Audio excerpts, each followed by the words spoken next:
실전 매매 최고 수익일 이종복 전문가입니다. 전문가님 안녕하세요. 예, 안녕하십니까. 이종복입니다. 네, 오늘 목요일장 양대지수 큰 폭의 하락을 나타내고 있습니다. 2% 내외까지 하락을 하고 있고요. 전체적인 종목들 약세 나오고 있고 그 가운데서 일부 제약주와 건설 기계가 선방하고 있습니다. 오늘 장 특징 짚어주시죠. 그러니까요, 해외 시장 급락이죠. 해외 시장 급락, 우리나라도 급락급 약세다라고 얘기했습니다. 근데 이게 이제 결국은 나스닥이 급락이 나온 건데, 그죠? 근데 나스닥 급락 정도 나올 수 있음에 대해서는 뭐 여러분들한테 방송 자주 얘기해 줬어요. 그리고 지수도 이제 19,250 플러스 마이너스까지 왔는데, 일단은 하루아침에 밀린 게 이게 좀 부담이 되는 것 같아요. 우리나라도 이따가 지수 얘기하겠지만은 375 플러스 마이너스권 정도는 여러분들한테 방송에서 얘기해주는 지수대인데, 일단 미국이 밀린 거하고 어제 미국장의 특징이 조금 중요해요, 여러분. 이 시간에 지속적으로 얘기해줬지만은 일단 테슬라는 그동안에 많이 올라왔죠. 이 정도면 엄청나게 많이 올라온 겁니다. 그래서 이종복이가 여러분들한테 고점에 있는 주식하고 단기간에 급등한 주식들은 따라가지 말라, 조심하라라는 얘기를 자주 얘기해 주는 건데, 어차피 테슬라는 단기간에 급등을 한 상태에서 실적 쇼크식으로 나왔기 때문에 이 급락하는 거는 정상이에요. 이런 거는. 근데 이 시간에도 몇 번 얘기했는데, 실질적으로 어제 신의 한수에서도 얘기했지만은 지난주 방송이 진짜 중요하고 좋았던 내용들이고 그게 진짜 중요했던 거예요. 무슨 말이냐면은 미국 시장은 이미 지난 아마 이 방송에서 7월 17일 재원절 날이었을 거예요.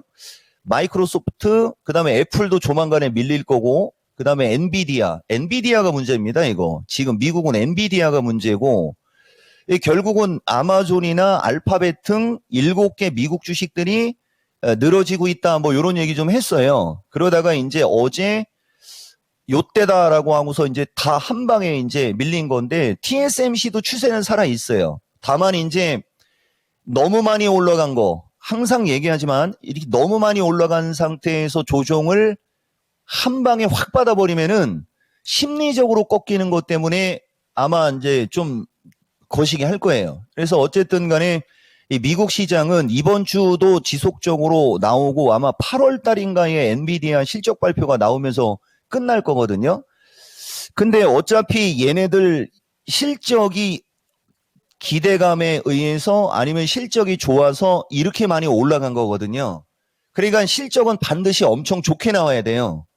그 다음 실적이 엄청 좋게 나온 상태에서 그 다음에 이제 컨퍼런스 콜 해가지고서 이제 또다시 전망치 나오고 막 이런 얘기가 나오면서 변동성이 생길 거예요, 아마. 그래서 우리나라도 고점에 있는 주식은 못 버티는 겁니다. 어쨌든 간에 미국 시장도 일단은 단기적으로 내가 본 지수대로 오긴 왔는데 조금 빨리 온 감이 있기 때문에 반등이 나와도 약간은 더 늘어질 것이고, 그러면서 결국은 이제 19,000 플러스 마이너스에서 18,750 플러스 마이너스 정도거든요. 한 번만 더 빠지면 되긴 되는데 그게 하루아침에 빠지기보다는 한 사나흘 정도 걸쳐서 그런 식으로 흘러내리게 되면 그때부터는 아마 진카가 될 거고, 결국 그게 FOMC 타이밍이 되는 거예요, 여러분. 그래서 FOMC 타이밍의 시나리오와 이런 거 진짜 얘기 많이 하는데 어쨌든 간에 그렇습니다. 결론, 미국이 폭락이 나왔는데 너무 많이 올라간 상태가 부담이고, 최근에 흘러내리다가 뭐 이런저런 요인으로 한 방에 급락이 나왔다. 그러니까 우리나라도 선별적 종목 강세 해가지고서 얘기를 좀 했는데, 보다시피 우리나라는 오늘도 이거 추격 매수하시면 안 돼요. 셀트리온은 급등 나와요. 이번 주에 아마 여러분들한테 지속적으로 제약주 뭐 지난주부터 얘기해줬지만은 셀트리온은 추세 패턴이 다르잖아요. 다른 제약주하고. 그러니까 일단은 셀트리온, 그 다음에 한미약품 등, 한미약품도 꾸역꾸역 해갖고 아마 계속 올라갈 겁니다. 제약주는 흐름이 최근에 보다시피 지수가 급락이 나와도 거꾸로 한미약품이나 이런 주식 보면 반등이 좀 나오고 있죠. 이게 제약주 섹터를 대변하는 거고, 제약주 나름대로도 많이 올라간 주식은 신고가권에 있는 주식은 약하거나 안 돼요. 대표적으로 내가 유한양행도 되게 좋게 얘기하지만 이거는 매수 안 하는 게 좋다라고 얘기하는 대표적인 주식이죠.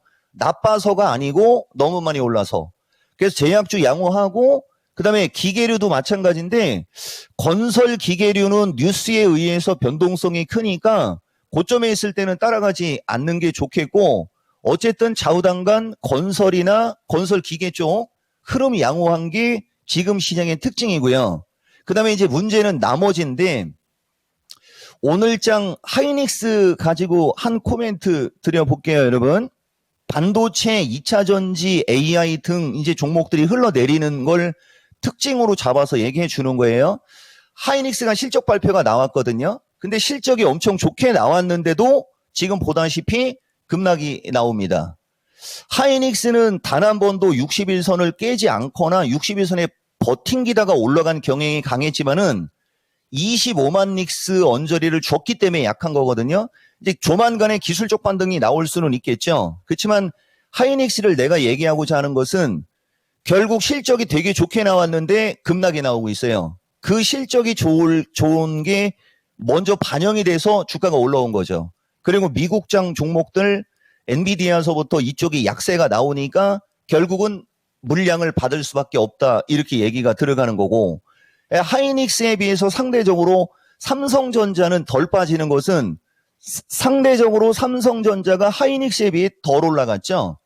그리고 삼성전자도 61선을 완벽하게 지지하고 움직인 적이 없어요. 다만 요 갭과 85,000 전자까지는 이제 올라갈 여력은 충분히 있는 거고, 저까지 올라갔다 밀려도 밀리는 거니까 지금 현재 시점에서는 삼성전자의 흐름을 여러분들이 좀 잘 보시되, 삼성전자가 이제 8만 전자를 살짝 깨면서 이제 왔다 갔다 하고 그럴 때가 조기가 매수 타이밍이 될 수 있고요. 하이닉스 같은 경우는 지금 잡아서 장기 투자하려고 하면 안 돼요. 하이닉스 같은 경우는 가격 조정, 기간 조정이라고 해가지고서 단기간에 급락이 나왔기 때문에 얼추 다시 이제 기술적 반등이 나올 수 있습니다. 이렇게 되면은 이제 하이닉스는 22만 원, 직전에는 한 22만 5천 원도 한번 얘기했었는데 그거만큼은 내려와가지고 20만 닉스까지는 다시 반등 나올 수 있는 기대감을 가지고 이제 눈여겨볼 위치는 됐고요. 그 다음에 2차 전지 관련해서 한 코멘트 드리면, 2차 전지가 내가 어제도 신의 한 수에서 얘기했듯이 진짜 이건 기적인 거예요. 진짜 버티는 힘이 강한 거고 잘 버티는 거거든요. 그래 지금 보면 2차 전지에서는 에코프로가 제일 중요합니다. 에코프로가 저점을 깨지 않는 상태에서 버텨주고 그럴 때가, 이건 매수 추천의 의도를 갖고 방송을 하는 거예요.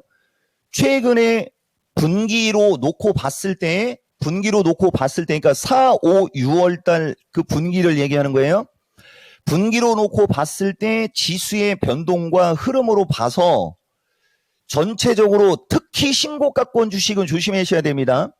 기본적으로 고점에서 혹은 4월 달을 기점으로 전체적으로 종목들은 지금 시장의 흐름상 기본 30%에서 40% 정도가 밀려 있다. 그거는 시장과 같이 그냥 잘 버틴 게 된 거죠. 그렇기 때문에 신고가권을 조심하라고 그렇게 강조하는 거고, 2차 전지는 그 4월 달을 기준으로 에코프로서부터 이 핵심 주식들은 크게 밀리지 않았을 거예요. 그게 기대감이 있어서 그런 건데, 이게 지수하고 묶여가지고 이제 올라가는 타이밍이 된 건데, 그게 이제 두 번째 판으로 넘기겠습니다. 네, 이 배터리 주들이 지난해 고점을 찍은 게 7월 26일이었는데 오늘 7월 25일 반도체가 뒤흔들리고 배터리는 또 그래도 정말 잘 버텨는 주고는 있습니다. 신저가 또 다시 기록하는 LG에너지솔루션 사상 최저치 기록하는 움직임에서 약간 지금 또 저가 매수 조금 들어오면서 낙폭 줄이는데요. 오늘장 투자 전략 세워주시죠. 그러니까요. 이제 375 돌파, 372 지지 체크라고 했어요. 아마 어제였을 거예요, 여러분. 다만 내가 여러분들한테도 얘기했지만은 이번 주 화요일 날 야간 강연 방송했었고 지난 7월 초순 때도 마찬가지고 사실 지금 정도 시장은 분기 초 변곡점에서 지금 화면에 보듯이 주식 시장은 자기가 움직이는 대로 지금 움직이고 있는 거거든요. 근데 나는 웬만해서는 이런저런 핑계를 대는 스타일이 아닌데 나스닥이 어떻게 보면 배신 때리는 게 맞잖아요. 왜냐면은 나스닥은 저런 식으로 폭락이 나온 적이 최근에 없거든요. 그러니까 나스닥이 너무 많이 올라갔다는 얘기는 거기에는 엔비디아가 그 중심에 있는 거예요. 엔비디아가. 그리고 애플이 뒤늦게 따라간 거죠. 테슬라는 지금 375 돌파, 372 지지 체크로 얘기하면서 추세 패턴 중요성으로 설명드리는 거예요. 근데 그 엔비디아의 매수 레포트가 무지하게 많이 나왔지 않습니까? 그러니까 우리나라는 내가 아까도 2차 전지 조금 시간 때문에 얘기를 못했지만은 2차 전지가 원래 3번의 타이밍이 있었어요. 움직일 수 있는 3번의 타이밍이 있었는데 그때마다 반도체의 뒤통수를 맞아버린 거고 요번 마지막 타이밍은 트럼프하고 오늘 그 미국 나스닥 급락하고 뒤통수를 또 맞은 거거든요. 이종복이가 여러분들한테 2차 전지를 강조하는 건 이유가 거기에 있는 거예요. 장세도 한 바퀴 돌았고 그래서 지금 보면 이 우리나라 시장을 먼저 요점 정리하고 갈게요. 61선을 지지하고 움직인 적이 단 한 번도 없다라고 얘기했지 않습니까? 보다시피 오늘 밀렸잖아요. 근데 이게 두세 번에 걸쳐서 밀렸었으면 좋았을 텐데 한 번에 밀려버리다 보니까 가격이 가파라서 매수세가 실종되니까 위에서 찍어 누르는 힘이 강하니까 위로 튀려고 하는 힘도 약한 거거든요. 근데 어쨌든 하루 이틀 정도는 늘어질 수는 있지만은 지금 주식시장은 제일 중요한 거는 신고가형과 2분기에 많이 올라간 주식은 조심하셔야 돼요. 그리고 그 2분기 내에서 흘러내렸던 쪽이 2차 전지가 대표적인 거고 반도체도 먼저 빠진 반도체는 하방 경직성 나오거든요. 다만 이제 반도체는 어떻게 해야 되냐면 삼성전자와 하이닉스의 하방 경직성이 확보가 될 때 반도체가 움직인다라고 보셔야 되는 거고 그 다음에 반드시 제약주는 반드시 있어야 돼요.